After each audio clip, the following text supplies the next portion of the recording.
மணிமண்டபத்தை போய் பார்க்க கூட்டிட்டு போனாங்க. நான் வரமாட்டேன்னு சொன்னேன். நம்ம மாநில துணை பொதுச் செயலாளர் நம்முடைய பொதுச் செயலாளர் பிஸ்லா பாண்டியன் அவர்களே கண்டிப்பா போகணும்னாங்க. போய் பார்த்த பிறகுதான் தெரியுது நம்மளை ஏமாத்தி விட்டாங்க, சண்டால போயிடுவேன். அப்பதான் புரிஞ்சுக்கிட்டேன். ஏன்னா ஒரு மலையை போட்டுட்டு ஒரு காம்பவுண்டால கட்டிட்டு ஒரு கல்யாணம் பண்ணாம மணமகள் அறையா, ஏன்னா மணிமண்டபம்னா என்னன்னே உங்களுக்கு தெரியாதா?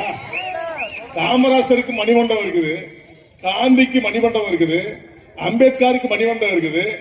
அதெல்லாம் சென்னையில பூரா மணிமண்டபத்தை கட்டிக்கிற அறிவிட்ட முண்டங்களா தியாகி இம்மானுவேல் சேனுக்கு கல்யாண மண்டபம் கட்டி வச்சிருக்காங்க. அது எவ்வளவு? 3 கோடியா?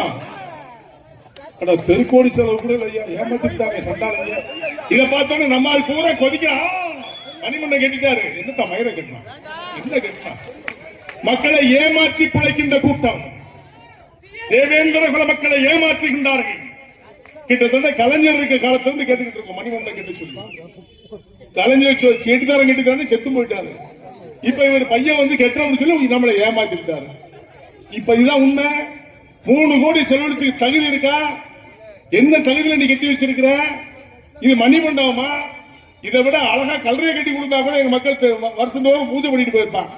அதை விட்டு மணிமண்டபம் சொல்லி ஊரை ஏமாத்துறாங்க. ஒரு வலையை போட்டு, கம்பி வலையை போட்டு, இடத்துக்கு கொஞ்சம் போல வெளியில கொடுத்து, 50 சென்ட் 2 ஏக்கர் கொடுத்தா செத்தா போவீங்க இல்ல நாரி போவீங்களா? கண்டவனுக்கெல்லாம் 2 ஏக்கர் 1 ஏக்கர் கொடுத்துரு மணிமண்டபம் வச்சுக்கலையா? அதுக்கு காரணம் நாம் தான். இந்த தேவேந்திர குல மக்களை எப்படியெல்லாம் அரசியல்வாதி ஏமாத்துறாங்கிறத நீ சிந்திச்சு பார்க்கணுங்கிறத நான் சொல்ல வரேன். இப்படிதான் ஏமாத்துறான்.